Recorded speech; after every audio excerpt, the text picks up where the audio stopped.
Schefter also sees this as a classic. Adam. What do you think, Adam? Well, Susie, it's good to see that both men were up to the divisional playoff challenge, elevated their tape-off capabilities, and came up with a great tape-off today. Now, Darren Woodson, trash or treasure, outstanding. Love to see the Blake Bortles and trash truck. Excellent. But Teddy Bruschi, I want lunch, okay? I want free lunch, and I'm going to give you the award today.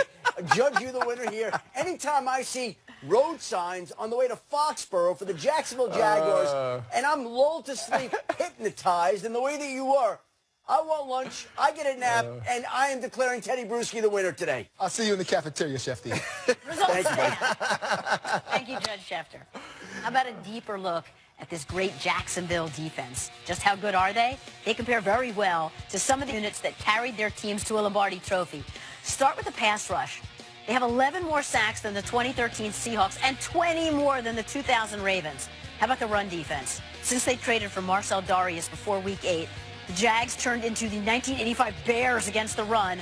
Both teams allowed 3.7 yards per rush, also a lower mark than the 2013 Seahawks. And they're opportunistic. Jacksonville scored 7 defensive touchdowns, more than the Super Bowl defenses from Baltimore and Chicago combined. One of them was scored by linebacker Miles Jack, who joins us now as he preps for Sunday.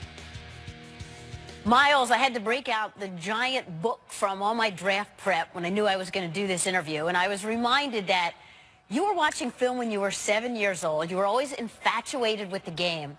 So with that said, what does it mean to you to be on one of the best defenses in the NFL? It's definitely a cool, it's really an honor, you know what I mean, just to be considered one of the best, but to actually play around all the great players we have on our defense, and it's all coming together at the right time, and we just continue getting stronger and stronger. So it's been a blast, and I'm very excited. What would you say is the magic ingredient to having a great defense? I really say it's communication. Obviously, we have superstars, in my opinion, on our defense, but I think the main thing that really keeps us as one is really our communication. Everybody knows what's going on. Everybody knows the calls. So as long as it's no secret and we're all playing as one, I think we're pretty tough to beat. You know, at draft time, there were also questions about your health that saw you drop the second round. You have not missed a game in your 2 seasons. What's the chip been like on your shoulder throughout? It's definitely been motivational, you know what I mean, just to go out there and play. But at the same time, you know, I got to put that behind me and just let that be what it is. But like you said, I haven't missed a game. It was a lot of speculations, but I feel fine. And I'm just going to continue this run that we have towards the Super Bowl. All right, then let's get down to the nitty-gritty, because you've been pretty healthy as a defense. But now coming into this game, your linebacking core is kind of banged up. Second-team All-Pro, Tevin Smith, he's been banged up. Middle linebacker, Paul Posluszny, even his backup, Blair Brown. So first off, how are these guys?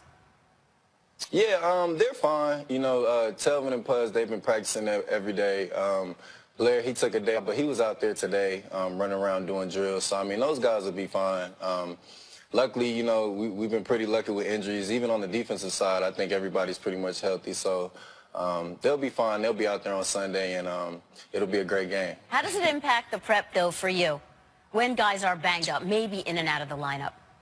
Yeah, for me, not having, you know, Telvin and Puz out there on practice, they had missed a day, so not having them out there, it pretty much made me the leader of the group for that day, you know what I mean? So I had to take the responsibility, I had to help other guys, and it really just tested my knowledge of the playbook. So we had a solid day for the most part, and I thought it was beneficial just having me be the guy for one day and just helping other people out. And we know it's all hands on deck when you're facing an all-pro running back like Le'Veon Bell, and so much is made about his patience, his stop, start, how he hits the hole. For you, what's the key? What's the most important thing when you're facing him? Yeah, a guy like that, I mean, his name, his reputation precedes itself. I mean, he's the man. So just his art, the way he's so patient, you know, jumping back and forth between holes. We just on the defensive side have to be patient as well and maintain our gaps, play with good leverage, and you know, try to bottle up, you know, Le'Veon Bell, definitely. All right, so back to your love of film watching, and you know, everybody's been talking about how the Jags defense dominated Ben Roethlisberger and company back in Week 5. But what's the biggest difference you've seen between the defense you faced then and the one that then only lost 1 game since then, their offense?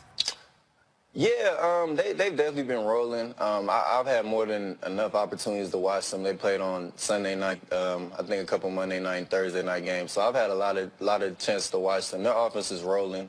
They look very good. They look like they've definitely figured it out. And I'm just excited, man. It should be a great matchup, especially on our end, being as a defense, the ones that have to stop a great offense. So I'm very excited for the challenge. Okay, so your defense is known for speed. So if you had to rank all the guys on your defense, you're all running a 40-yard dash, where do you fall? Okay, so if I say, so we got fastest guy I say on our defense between Jalen and Telvin, so I put them at a tie at 1. So I'll probably put myself at second, so that way I don't say third. I'll say second. Final thing. We know how much this means. This whole season, this whole playoff run to the long-suffering Jag fans. The crowd was so great at home last week. As you guys are getting ready to leave town to go face the Steelers, what's the vibe been like around town? You can just see it in the fans' eyes how much this whole experience means to them, and to give them another week would be phenomenal. So it's definitely cool when you go out to get something to eat and people are wearing Jags gears. They're proud to be a Jags fan. You know, they tell you all the years that they go through. So it's definitely great, and I think that's been the greatest part, is just giving that back to the fans. All right, we really appreciate your time and can't wait to see how it all plays out this weekend. Best of luck. Thank you for having me. And a quick update that we just got from the Steelers. Antonio Brown, a little under the weather, sent home from practice. Mike Tomlin said, not a big deal, it's okay. They obviously expect him to still play this weekend. Which is Yeah, sure. From my experience, it's normal. This time of year, guys get sick, and sometimes when guys are sick, you stay in the training room the entire time while they try to put back fluids in you, so you don't get the other team, you don't get the rest of the team sick, or you send them home. It happens. Yeah, it's preventive measures, and we've been through the same thing. Just, you know, and I understand the news, because I'm sure you're a Steelers fan thinking, you know, oh, what now with Antonio Brown? But it's just precautionary, not getting the rest of the guys He'll sick. be there. Get him out of the facility. He'll be there.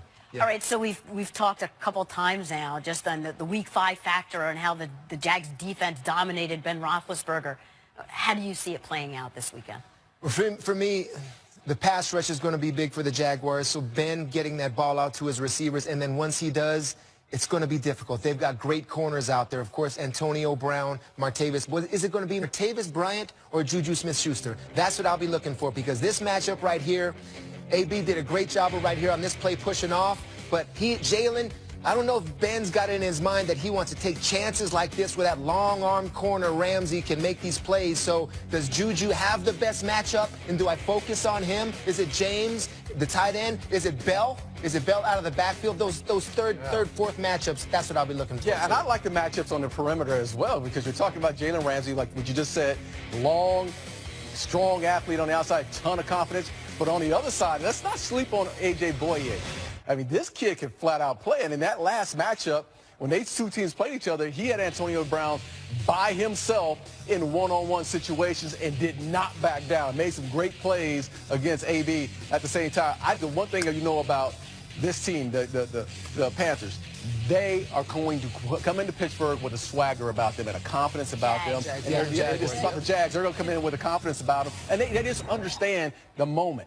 They're young, but they're in myself, in interviewing Jalen Ramsey, you just see the confidence that just comes out of this kid. They're not going to back down from the Steelers team. They beat him once. They know they can do it. Talked a lot about this game. You guys ready to pick it? Let's do it. All right, Teddy. The disrespect card is a powerful thing. I understand that, but this is the Steelers in Heinz Field, and it's January now. I'm going to go with the Pittsburgh Steelers. Mike Mitchell, he's going to be needed to make these open field tackles on Fournette. I think he does. Go ahead, Steelers, get your win. I think the Steelers get this win, and it's going to be about Le'Veon Bell running the ball downhill. I understand they're going to get some losses.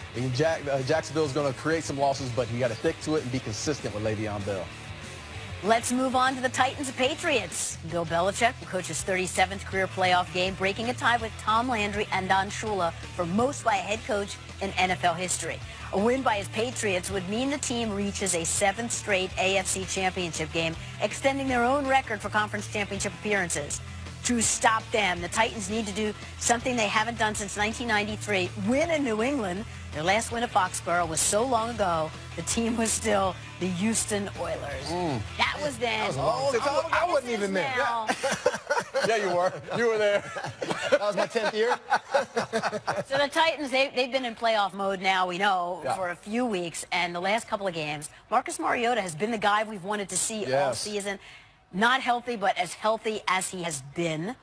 Even threw a touchdown to himself. Yes. You know, how does he keep this going? The confidence that he's had, and the confidence not only to be physical in the running game, but also have the awareness of where to go with the ball. And here, you'll see this game right here. They're going to run basically a read option here. And as this play unfolds, the one guy that we're going to have to watch is this guy, Justin Houston, at the end of this play. And then the eyes of all these players here coming back this way, see the running game when this guy comes around this way. And here it is. This play unfolds right now. And as you see this play unfold, one thing you're going to see is Derek Johnson. Where is he, Teddy? Coming this way. The linebacker coming this way. And this is the key block right here as this play goes. That's the key block right here on Derek Johnson, who's already going the opposite direction. But this is what you want to see. The Titans want this right here. They want the one-on-one matchup right here with the outside linebacker and their quarterback and Marcus Mariota. I don't know about you, but I like my odds when I have a 4-3 guy on that. My quarterback runs a 4-3, and this guy linebacker runs a 4-7. And here it is right here. Just sprint to the sideline, get that hole, make a big play. That's what Marcus Mariota has to do this week. And here's again, the running game, the eyes. Here's what we focus back on Mariota's eyes. What's he reading? He's reading this guy right here. He's going to go unblocked, so he gets kicked out. This is a key block right here that you'll end up seeing right here. But the block down, and as this play unfolds, you'll see it. Boom, the eyes. Where is it? Where are his eyes? His eyes are on Mariota. He's not even on Derrick Henry. Ball comes out. Look at the key blocks right here. Key block right here. There you go. Look, all these key blocks right here. That's the effect that they're going to have in this running game. And, hey, my 17-year-old boy can run through that hole right there. Derrick Henry's going to be a physical guy that you have to be aware of. And the New England Patriots, one thing they're going to have to do is this. They're going to have to play. They cannot be fooled by the trick play. Matt Patricia's got to coach these guys up the right way. They just cannot be fooled on some of these plays. Chiefs couldn't stop him in the second half. No. And when we saw Henry, and he just, gets a head of steam going. How did the Patriots stop that? I'll tell you this, there's an addition, in my opinion, that's going to help them greatly this week, and it's James Harrison. I'm going to give James Harrison my backer tracker treatment right here because he is built for this type of game. And here's a play with Derrick Henry. What you're going to do is what you want to do as a defense is build this wall right here, but this block, you wouldn't think, but this block and this player, he's going to come into play right here. That's where James Harrison would be. You set the edge, you keep the edge because we're doing a good job here against the front. You're building your wall. You're buckling these offensive linemen right here, but he is not only big, he's fast, and he can get out the edge. Lawan, you're in good position. Zombo, you're in good position. Still a good position.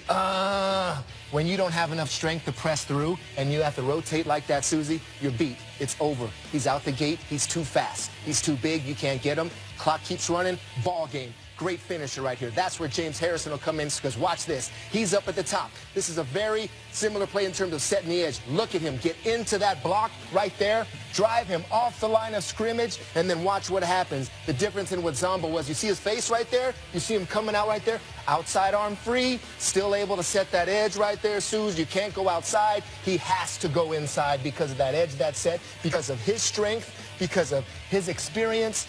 Landon Roberts comes back in, makes the tackle. That's where James Harrison will benefit. Another reason why, right here, rushing the passer. What you want to do is have a plan versus Mariota. You have to come right at him at his level. Worst position in football for a defensive edge rusher is behind the quarterback. You don't want to be there right there because it looks like you may have him, but Luwan's a great player. These tackles, him and Conklin, they'll push you by like he does right here. And I'll show you this picture that you will get reamed out in the team meeting right there against this quarterback, against this guy. Are you kidding me? He's out the gate. Speed to power is what you have to do. That's what teams will show you in those team meetings, Susie. Now, James Harrison, has he shown that he can do that this year? Watch him. He's down at the bottom of the screen. Similar picture that we just had right there, right? Went up the field. This offensive lineman was able to push him by. But watch what Harrison does here. He's strong and he's experienced. He goes right back into him because he anticipates the pressure to come right here at the level of the quarterback. He doesn't get pushed by. He's strong enough, and he makes the sack, forces the fumble. Two reasons why they brought in James Harrison. They'll need him this week versus the Tennessee Titans. Derrick Henry, a league best 6 yards per carry in the last 15 minutes of a game.